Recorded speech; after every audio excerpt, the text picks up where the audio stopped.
ಭಟ್ ಅನನ್ಯ ಭಟ್ ಅನ್ನೋ ಒಬ್ಬ ಯುವತಿಯನ್ನ ಅಥವಾ ಒಂದು ಕ್ಯಾರೆಕ್ಟರನ್ನ ಹುಟ್ಟಿಸಿದವ್ರು ಯಾರು? ನೀವೇ ಅಂತ ಹೇಳಿ ಅನೇಕರು ಹೇಳ್ತಿದ್ದಾರೆ. ನಾನು ಹುಟ್ಟಿಸಲಿಲ್ಲ. ಆ್ಯಕ್ಚುಲಿ ಅನನ್ಯ ಭಟ್ ಅನ್ನುವಂಥದ್ದನ್ನು ನಾನು ಯಾವತ್ತೂ ಹುಟ್ಟಿಸಲಿಲ್ಲ. ಬಟ್ ಇದು ಏನಾಗಿದೆ ಅಂದರೆ, ಒಂದು ಯೂಟ್ಯೂಬ್ ಚಾನಲಲ್ಲಿ ಅವರದ್ದು ನಂಬರ್ ಗೊತ್ತಿರಲಿಲ್ಲ ನನಗೆ. ಆಗಿರುವಾಗ ಒಬ್ಬರು ಶಿವಶಂಕರ್ ಅಂತ ಕೋರ್ಟಲ್ಲಿ ಒಬ್ಬರು ಮೀಟ್ ಆಗಿದ್ದರು.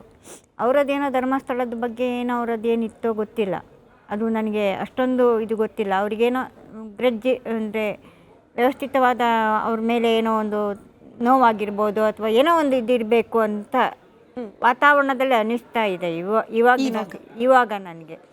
ಅವ್ರೇನು ಹೇಳಿದರು, ಎಂಥ ಒಂದು ಇದನ್ನು ಮಾಡಿಬಿಟ್ಟು ಕ್ರಿಯೇಟ್ ಮಾಡಿಬಿಟ್ಟು ನನ್ನ ಆಸ್ತಿಯನ್ನು ಈ ರೀತಿಯಲ್ಲಿ ತಗೊಂಡು ಹೋದರೆ ಅನನ್ಯ ಭಟ್ ಹೆಸರಲ್ಲಿ ಒಂದು ಇದು ಮಾಡಿಕೊಂಡು ಕವರ್ ಮಾಡಿ ಒಂದು ಹೆಸರನ್ನು ಮುನ್ನೆಲೆಗೆ ತಂದುಬಿಟ್ಟು ಅಲ್ಲಿಂದ ನಾನು ಇದನ್ನು ಮುಂದುವರಿಸ್ಕೊಂಡು ಹೋಗಿಬಿಟ್ರೆ ಆವಾಗ ಅವ್ರು ಹೇಳಿದಿಷ್ಟೇ, ನಿನ್ನ ಆಸ್ತಿನೂ ಇದರಲ್ಲಿ ಸೇರುತ್ತೆ, ನಿನ್ನ ಆಸ್ತಿಗೂ ನಿನಗೆ ಒಂದು ನ್ಯಾಯ ಸಿಗುತ್ತೆ